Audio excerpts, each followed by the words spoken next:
Hey everybody, I want to welcome you to Speaking to Your Spirit. Thank you for listening in. I have a wonderful guest today. Her name is Katherine Wintsch, and she is the author of Slay Like a Mother. And I know if you have not heard about it, you need to hurry up and go out and buy it because it is wonderful. So I want you to settle down, pay attention, because we have a lot to talk about. Welcome. Thank you. Thanks I am so glad to see you. I'm so glad to see you. So I want to jump right in, and I want to. There's several things that I pulled out of the book that we've already started talking about. So the first thing is that you say you cannot love what you do not accept. So talk to me about that. Where did all this come from? This slay like a mother. Yeah. So I believe that what you do not accept, you cannot love. So I didn't accept myself for so long. I didn't feel like I was good enough growing up. And so I used overachievement and performance as a way to collect titles and trophies and in hopes of feeling good about myself. But I never really accepted myself, which is why I was hustling so hard to be loved.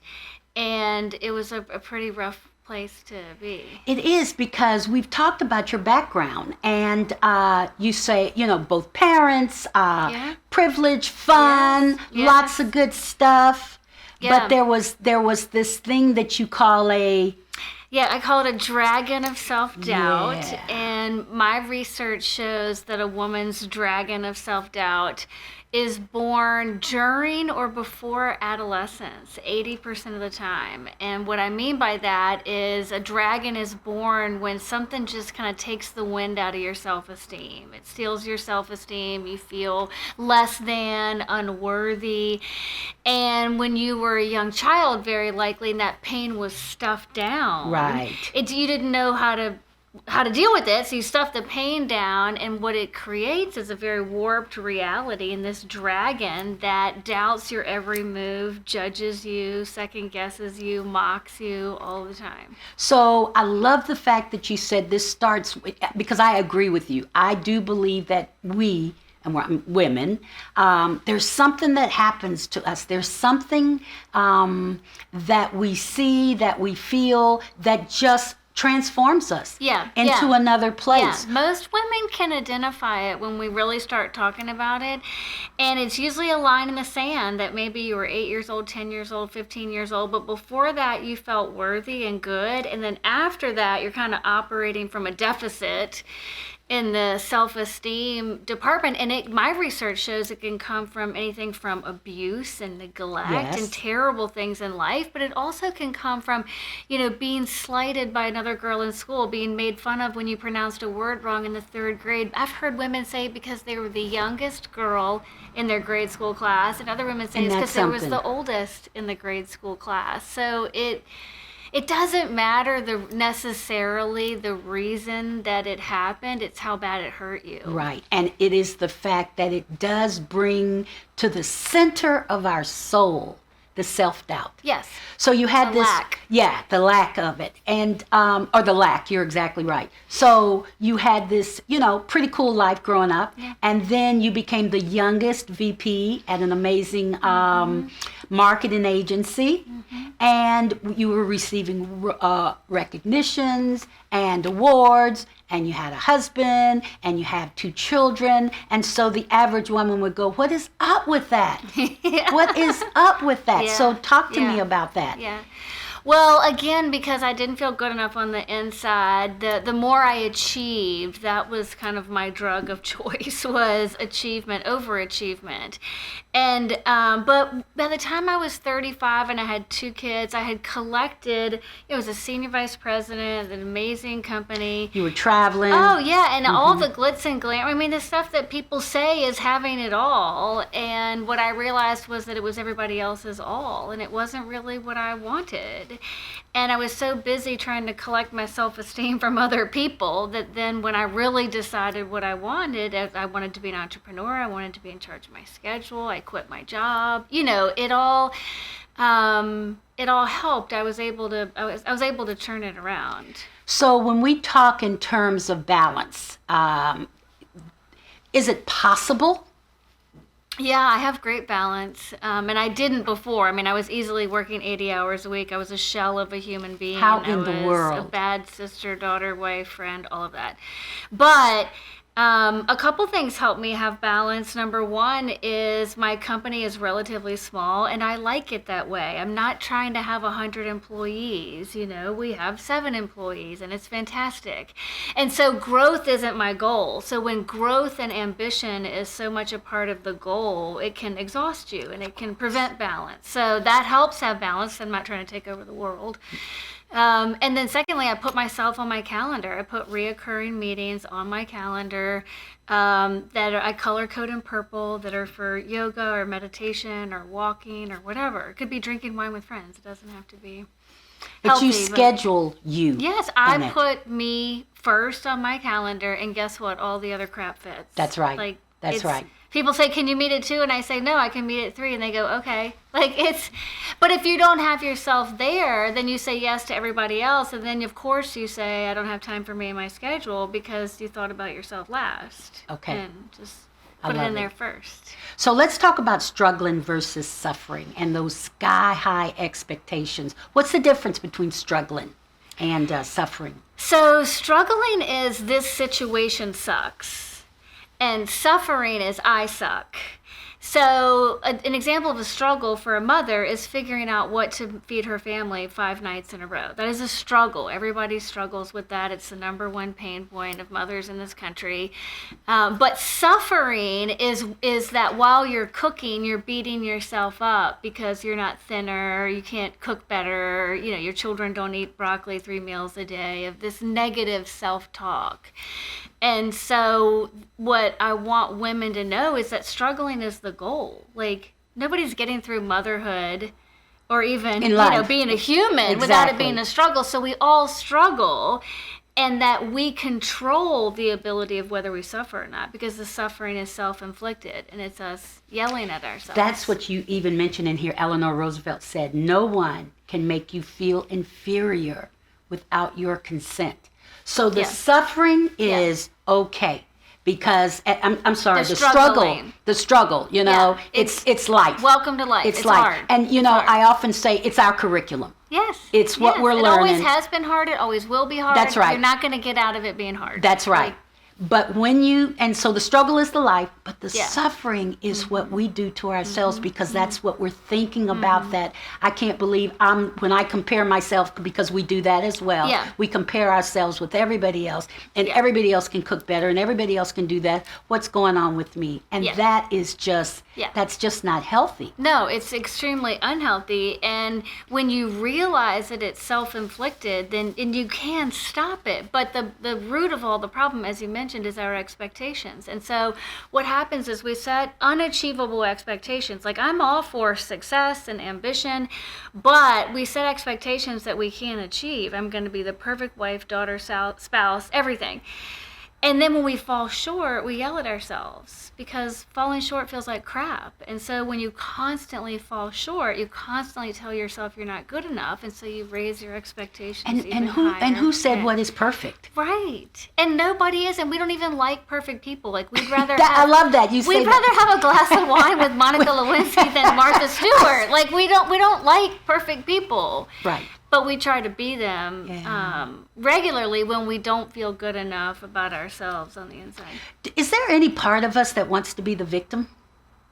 Do you think? Oh yeah. Yeah, we blame society a lot, as women, and I think as mothers, I hear all the time, well they say you should breastfeed until, they're 1.5, and I'm like, who's they? Yeah.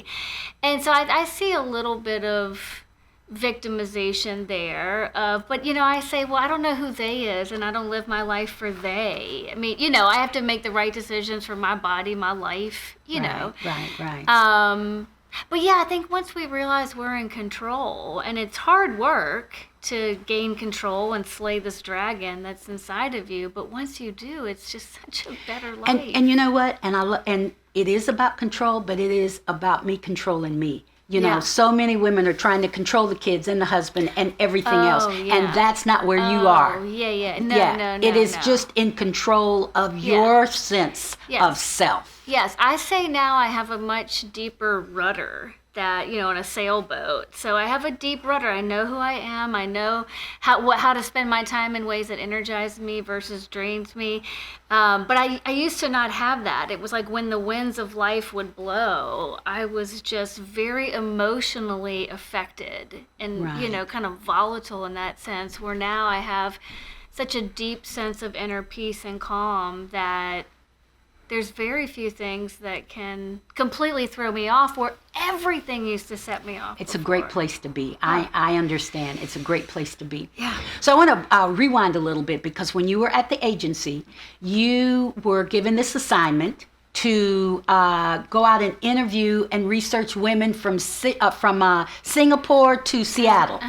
Yeah. And so talk to me Yeah. about that, because that's how we came to where you are in the mom complex. Yeah. So 5 or 6 years ago, when I was at the height of, I was a young mother and everything was really hard, I was granted the opportunity to study mothers in 17 countries around the world. That was part of the pitch for the Johnson & Johnson account at the agency where I was working. And I was selfishly using it as a reason to learn how do people be how are people being a mother and a human, and Because this not is when you were in the midst of your it dragons. was Yeah. just, oh God, just eating me alive. I felt worthless. And so I wanted answers of how everybody else was figuring it out. And the research came back and said everybody else wasn't figuring it out, and they didn't know what they were doing, and they were full of doubt. And it was so freeing to me. I thought, well, crap. If you're struggling, I'm struggling. Why are we not talking about struggling? Why is everybody Why don't we just acting talk like about we're the struggle? so Yeah, perfect? yeah. What is going Exactly. on? And so it was very freeing to me. So I started speaking and writing more about the challenges that mothers face, and eventually turned it into a company called the Mom Complex. But it was all born out of a personal, pain point and frustration. And isn't that the whole synchronicity thing that you talk about Oh, too? yeah. I mean, Yeah. your path, you just followed that path, even though you were in the midst of a lot. I'm just really excited Yeah. that because where would we be had you stayed in that other space? Yeah. Yeah, and I did a lot of hard work. I mean, it was 2 years of watching every Oprah episode and You reading said- every self-help book. I mean, it was work, and I hear women say all the time, I don't have time to do that much work on myself, and I just say, then you're not broken enough. Right. Because I was so broken. Your face is down on the floor. Oh, I I couldn't breathe. Yeah. I couldn't get up. And so I was just in any way, shape, or form I could learn about myself and dig myself out of the hole I was in, I was willing to do. Yeah, yeah. But that's, thank God. I know. So I want to read something from the book, because it was surprising to me. Because again, I've been hearing you speak at least 2 years. I've been, a couple of times where you've spoken, and everything was just very cool. Although now everything is cool, Right. But so you go to your doctor, and you said each year he explained, Katherine, despite the fact that you appear healthy on the outside, your body is far from healthy on the inside. Your stress level, complete lack of exercise, and affinity for fried chicken tenders are having adverse effects on your health. Your cholesterol is high. You've had gestational diabetes with both pregnancies, and your ratio of fat to muscle mass is in the range of someone who is technically speaking obese. That blew me away, because you're a little teeny tiny person. Yeah. Anyway. Yeah. And so you say, you never heeded it. Yeah, I didn't heed any medical advice I got for 2 reasons. One, I was thin, and so it didn't seem like there was a problem. Obese was nowhere. So it was like, okay, I see the numbers, and I see where it is on that chart, but it can't be that bad. So I kind of excused it away. And the second reason was that my self-esteem was so wrapped up in my career that any time I spent going to the gym or exercising or chopping up cucumbers would have prevented me from working more. And I wasn't willing to sacrifice the chance to get ahead for the chance to take care of myself. It just was an equation that I wasn't willing to change. Yeah. And so, when we encourage women to take care of their health and everything, it's like, we can't take care of ourselves until we believe we're worthy of it, that that we're worthy of caring for and loving and protecting, and we've missed this whole step that you can't protect what you don't love, and we don't love ourselves. So And I heard somewhere, if your body leaves you, where will you live? And so this is all we've got. Yeah. This is all we've got. So, yeah. So I love the fact that you interviewed the folks. I love the fact that you began to realize how important it was to bring to you. So one of the questions you ask in there also is, who are you living your life for? And I think that's a rich question. And I hope that our viewers will ask themselves that because it's a why. Yeah. It's and why. I would say that a clue for who you're living your life for is who's on your calendar. Correct. And I think if people look at their calendar, and if you're not on your calendar at all in any way, shape, or form, it means that you believe other people deserve your time more than you do. People and events and places and other things. and things. That they are worthy of your time more so than you are. And that is, that's not a healthy place to be. And but we're in control. Yeah. And, people say, I don't have time. And I say, dead people don't have time. Right. And we all have choices. We all have choices. Yeah. Another question that I loved was that you asked, what are you so afraid of? And I want our listeners and viewers to ask themselves that. What are you afraid of? Because I know that our future is on the other side of fear. Yeah. So we have to face it and then move beyond it. Yeah. Yeah. I love it when Iyanla Van Sant says that the life that you want to live is just on the other side of the labor pains it's going to take to birth it. That's right. That if you can get through some of the pain and facing what you are afraid of, there is such a rich, wonderful, freeing life on the other side. Yeah. Let's just talk real quickly about shame versus guilt. That I hear from my clients a lot is the guilt. Did not see the connection of shame and guilt till I read your book. So talk a little bit about that. Yeah, feeling, as moms, we often use the word guilt. I feel guilty that I couldn't go to my son's play or go somewhere. And guilty is that you feel bad about that situation, but shame is that you feel bad as a human being. And it's the difference. That you're ashamed of yourself, you're which has nothing to do with the kids. Yes. Yeah, so let's say you miss an event, of a family member. It's either, oh, shucks, I need to do better about that, or how could you do that? You're such a bad parent or friend or daughter.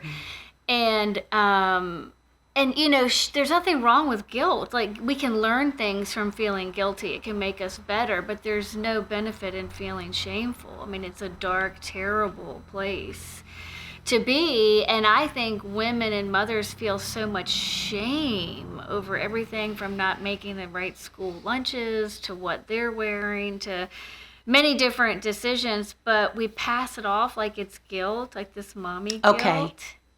And it's much deeper than that. It's much deeper. It's much deeper. It's because much it more does, painful. because it is going back to the dragon Yes. of self-doubt Yes. and what happened Yes. in adolescence. Yes. Got Something that scarred it. you that you never dealt with has just come back and starts to attack every area of your life. Not just parenting and not just anything about motherhood, but your relationships, your finances. And you just keep digging this hole. Yes. Yeah. Yes. Until you finally realize that that's the past and this is the present, and it doesn't have to rule your life. You can slay this dragon. Like, it's possible. I always say I'm not anybody particularly special. Like, I'm a girl that grew up in Richmond, Virginia, went to public high school, like, found herself in a tremendous deficit of self-doubt, and I fixed it. Right. And so, like, everybody has the tools inside of them. I don't have any special powers. Well, to a degree you do, because you just give all kinds of, you have questions that you ask in here. They're able to write in here. Yes. You, and I love that. So there are all kinds of great tips for women to think about. I want to fast forward now to, I love the fact that your office that we're in today is very close to your yoga Yes. place. Yes. It's very close to Whole Foods, to a great market, a local market. And you did that purposely in order to what?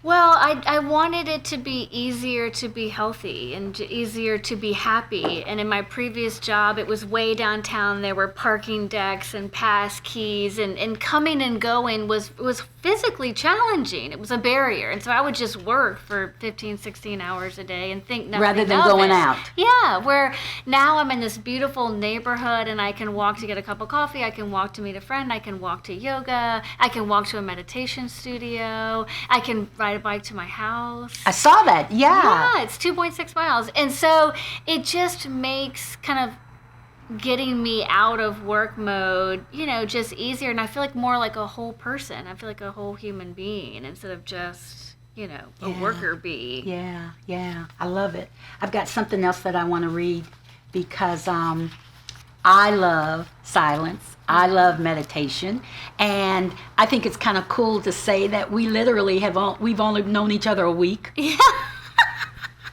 That's right. But That's right. we've connected, That's right. Yeah, and deeply. so I want to read this because I talk about silence a lot, and I think you just explain it so well.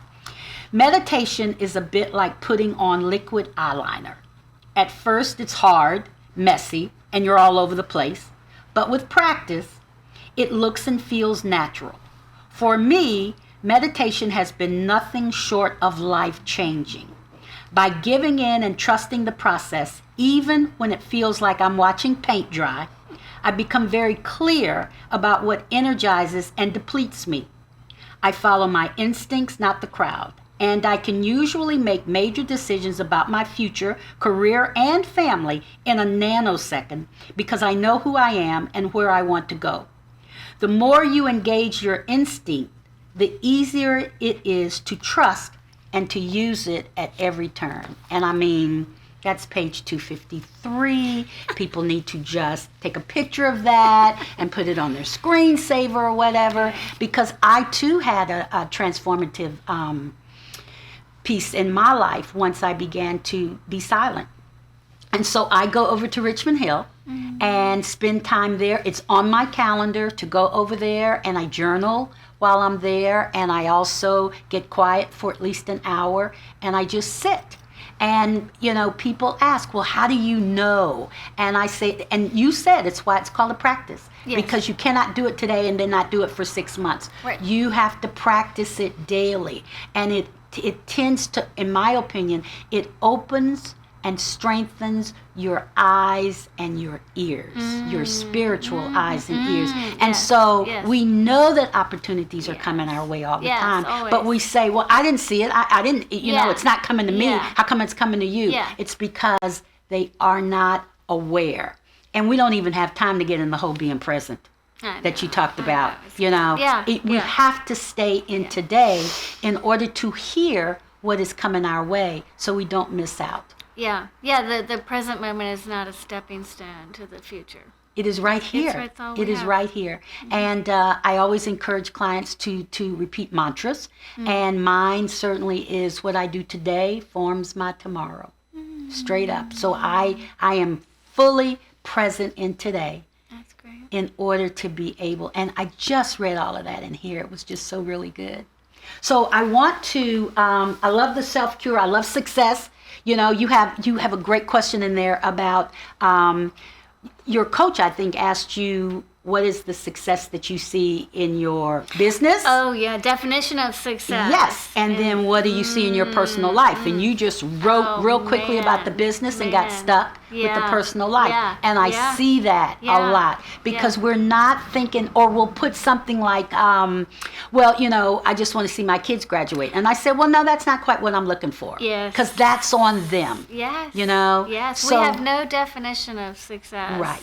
Right. That's bigger than the job or our children Or the title. And when you do that exercise, what I found is my definition of success when really pressed was walking down the street holding my husband's hand. It was like having lunch with my grandfather. I mean, it was like, and I thought, well, I'm already doing this. That's like right. this is that success is far more obtainable when it's your definition versus in my previous career, it was like I had to be EVP, SVP. I thought that's what it was.